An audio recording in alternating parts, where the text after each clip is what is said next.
Hello everyone, my name is Sarah Elks and I'm a senior majoring in interior design at Meredith College. Today I will show a few projects from my portfolio. Just a little bit about me first. I'm from Raleigh and like I said, I'm majoring in interior design, but I'm also getting a minor in graphic design.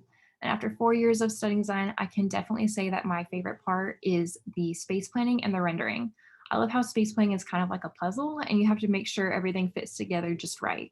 And I also love seeing my designs take shape through renderings. It's always just so satisfying to me to see my ideas and sketches kind of take form. So the first project I'm going to talk about is the Sketchup project. This was a partner project where my partner and I were challenged to design a pop-up for the company Sketchup, but we had to do it as if it were run during COVID-19. So we had to adhere to those social distancing and sanitation rules and try to minimize contact. To start off, we wanted something that would be eye-catching and invite people to check out what this pop-up is if they didn't know about SketchUp, or even if they did know about SketchUp, they would be inclined to check it out. So to do that, we decided to take the SketchUp logo and flip it on its side and use that as what the exterior of the pop-up looked like, which you can see in the concept sketch on the bottom left. For our floor plan, we felt that it would be best if we designed it in a way so that there would be one-way traffic and open doorways to minimize contact with other people and surfaces. For each display room, we included a real life example of something made in SketchUp. So for the kitchen and bath display, we had cabinets that would be in a kitchen or bath. For the landscape architecture display, we had a scaled down model. For the architecture display, we had a rotunda. And for the commercial display, we used our own renderings made in SketchUp of this SketchUp pop-up so that people would see that there's a very clear connection to how projects in SketchUp translate to the real world. We also wanted to include workstations where people could try out the software. So there are computers with plexiglass around them and TVs with VR goggles and tablets that are able to be wiped down so people could use SketchUp's virtual reality viewer app. We also provided several sanitation stations throughout the pop-up. So all the sanitation stations attached to the walls are actually shaped like the SketchUp logo just to further promote the brand. Design-wise, we went fairly simple because we wanted to emphasize SketchUp's brand. So for our color scheme, we stuck with the white and the red that SketchUp uses. We used acoustic ceiling tiles in order to cut down on noise, and all the materials we used are easy to clean and durable, so frequent sanitation of the space won't cause the material to wear and tear. Here are some rendered perspectives of our space. The top two are of the architecture display area.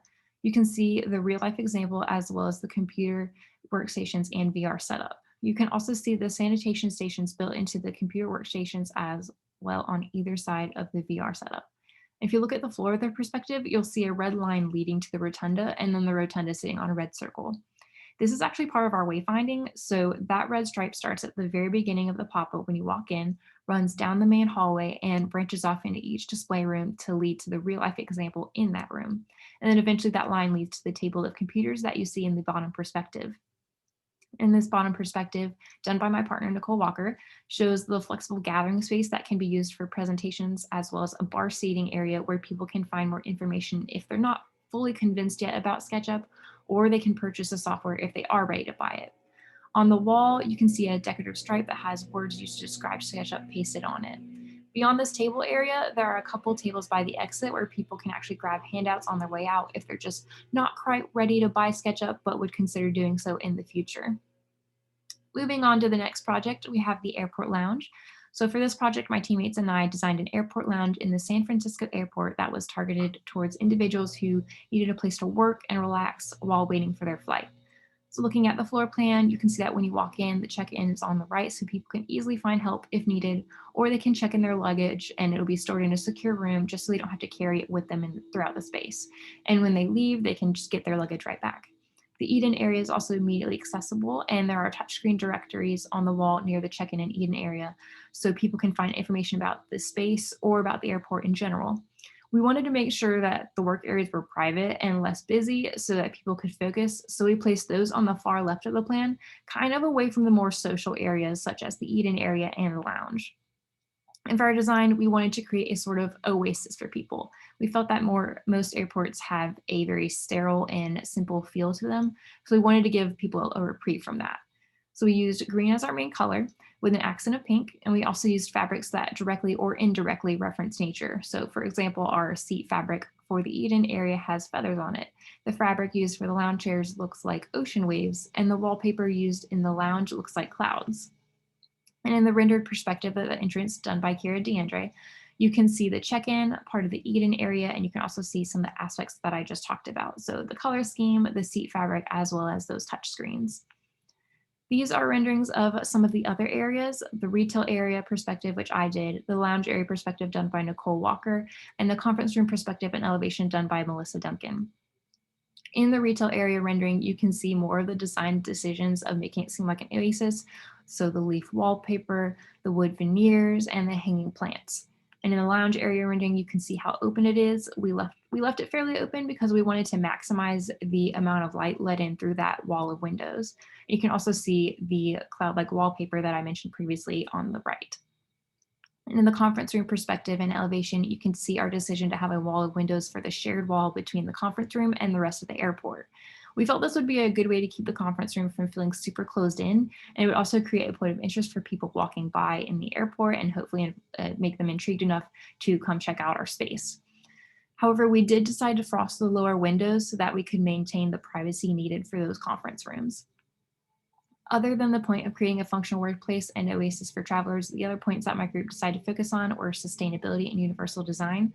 So for sustainability, we used plants for indoor air quality, which you can see in the retail area. A lot of times the airports kind of have stale air, so we wanted to improve that any way we could. We also chose sustainable materials, so flooring that is CRI green labeled and contains recycled content. We also used carpet tile so that if part of the flooring needs replacing, you don't have to rip up all the carpet. So that saves time, it saves money, and it also means there will be less thrown in a landfill. The wood veneers used in the retail area and the wood slats in the lounge come from an ethically sourced company that has been certified by the Forest Stewardship Council, and all the lighting fixtures use energy efficient LED lighting. And for the universal design aspects, we made sure there was plenty of space for 5-foot turnarounds and for individuals in wheelchairs, and also used an open doorway for the entrance for people who may struggle with opening doors. And the touchscreens, like I mentioned before, where people can access information, also come with different language options. Since our space was in an international airport, we wanted to make sure it was still accessible for people who didn't speak English. And the office chairs used in the workspace are also highly adjustable so that people can adjust it to fit their comfort level and to fit their needs while they're here. This next project is one of my graphic design projects. So this was all about type hierarchy, understanding what it is, how you can create it, and etc.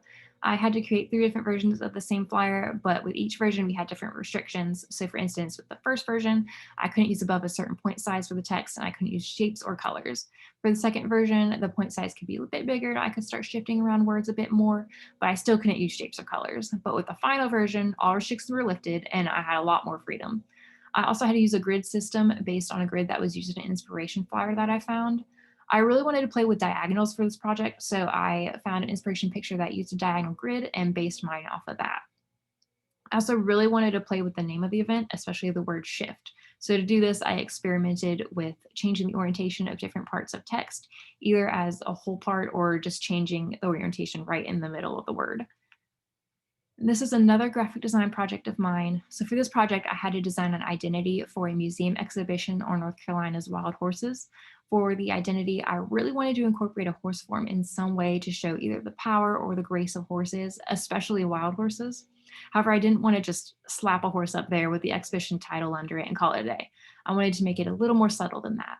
So I came up with the idea of integrating a horse head into the letters of the main title. It was also important to me that there would be movement within the silhouette of the horse. This is why I chose to make this particular silhouette look like wind was whipping through the horse's mane. The colors for the project were also an important aspect. I wanted to choose colors that would fit the area where wild horses are found. So since this is the Outer Banks, I chose a light blue and a gold to represent the beaches there. So that concludes my presentation of my portfolio. Thank you so much for taking the time to watch this video. I've listed my contact information as well as the link to my LinkedIn profile. If you have any questions or any comments, please feel free to reach out to me and have a great rest of your day. Thank you for watching.